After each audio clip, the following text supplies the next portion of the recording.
Pessoal, então, como eu falei, vamos chamar esse vídeo aqui da segunda parte aí da aula de hoje e quero aqui fazer uma apresentação sobre o diagrama de tensão e deformação. Vocês já devem ter ouvido aí a respeito, bastante comentado também quando a gente estuda materiais. O que a gente vê aqui, vamos estudar parte por parte esse diagrama, né? Porque é interessante quando a gente fala de forças, momentos de vigas, é interessante você entender essas forças, o que está acontecendo com o material. Então, diagrama aqui de tensão e deformação. Sempre nós vamos ter um diagrama tensão, aqui no eixo Y, a deformação, então aqui tensão é o sigma aqui, né? Deformação, o epsilon aqui, são letras gregas aí utilizadas no gráfico. E nós temos que acompanhar esse diagrama da seguinte forma: qualquer material vai ter essa configuração do diagrama. Então, todo material tem o seu diagrama de tensão e deformação. Porque este diagrama nada mais é de um ensaio correspondente a esse diagrama, a esse gráfico, nada mais é do que nós tracionarmos uma peça e essa peça tracionar até encontrarmos a resistência máxima que esse material ele suporta. E depois, quando você mais puxar o material, então, imagine um material que tem essas máquinas de ensaio de tração, onde você fixa aí uma das extremidades do material e a outra extremidade também. Isso daí vai abrir, puxando o material, a ponto de, nesse ensaio, se a gente visualizar esse ensaio, você vê o material, ele vai exercendo uma força aí, esticando o material de tal forma que quando ele chega na zona plástica, quando ele chega aí na zona de deformação, ele começa a afinar. Ele tem um diâmetro no seu material, você está puxando, ele começa a ficar fino. Independente do material, pode ser mais duro, um pouco mais mole, mas vai acontecer isso. Então, esse gráfico ele representa esse tipo de ensaio. Então, todo material, como é que você identifica a sua tensão máxima, a sua tensão de ruptura do material? É realmente fazendo esse tipo de ensaio. E o que a gente vê aí durante esse ensaio, durante os gráficos então, de tensão e deformação de cada material? Nós vemos aqui um momento, uma fase, coloquei aqui número 1, que é a região elástica, e o sigma P, que seria o sigma, então, tensão, né? Aqui é tensão, aqui é deformação. Então, a tensão, de acordo com que eu fixei o material, estou colocando uma força, seja ela de tração sobre esse material, ele vai aumentando, essa força eu vou aumentando no material, aumentando. Então tem um momento, conforme eu vou aumentando a força, que o material ele não acontece nada, porque ele está na região elástica. É onde o material ele tem uma elasticidade para isso, mesmo você colocando uma força. Então, se eu parar de colocar força aqui, ele pode simplesmente voltar à condição inicial. Ele não vai mudar o tamanho dele, ele não vai ter um alongamento, ele vai para a condição inicial, um alongamento muito pequeno. Então, essa primeira fase, região elástica, onde eu tenho o sigma P, que seria a tensão de proporcionalidade porque eu tenho uma reta aqui, ó, e essa reta, ao mesmo tempo que aumenta a tensão, eu aumento a deformação. Então o material ele vai se deformar, tá? Embora muito pouco, como eu disse, ele vai ter uma deformação, vai se deformando, mas aí nessa região elástica, eu ainda consigo, se eu parar de exercer uma força sobre ele, ele volta à situação inicial.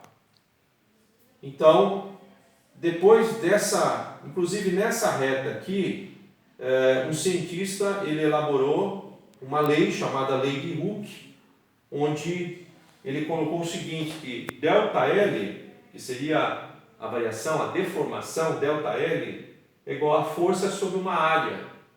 ΔL é igual a força sobre uma área, na verdade aqui é tensão, né? A tensão sempre vai ser uma força sobre uma área, uma força exercida sobre uma área, sobre a seção da área, tá? Então a força sobre a área que é a tensão, vezes o L, que na verdade o L é o comprimento inicial dividido pela o E, que é o módulo de elasticidade do material. Então esse E, módulo de elasticidade, é um dado, uma informação que nós encontramos em tabelas dos materiais. Ele é um dado que para cada material você consegue essa informação, módulo de elasticidade, o E. Eu coloquei a fórmula aqui da lei de Hooke para você entender que nesse ponto aqui nós temos a aplicação da lei de Hooke, né?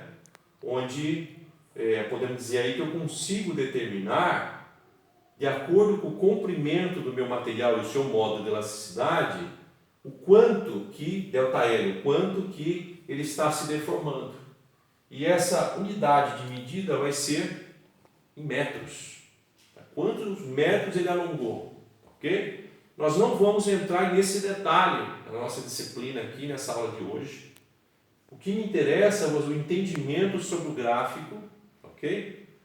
E isso daqui provavelmente vocês vão ver para frente. Quando vocês estudarem lá, vocês vão ter mais uma disciplina de resistência dos materiais, onde vocês vão estudar como funciona a lei de Hooke. Bom, enfim, proporcionalidade, essa linha reta, depois nós temos, ele entra numa fase de escoamento material, então estou esticando lá o material, ele entra na fase de escoamento, que seria o 2.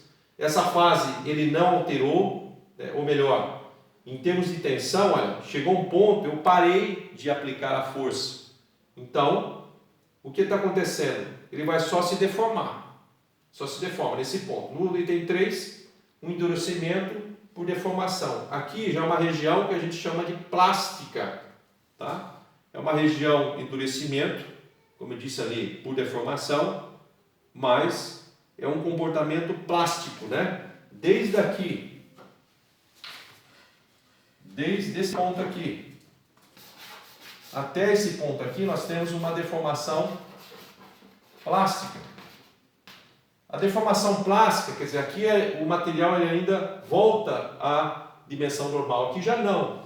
Aqui existe uma deformação, realmente uma deformação. Aqui é muito pequena a deformação, mas daqui para frente a gente consegue identificar melhor essa deformação. Então, na plástica, o material ele já se deformou, não volta mais à situação original.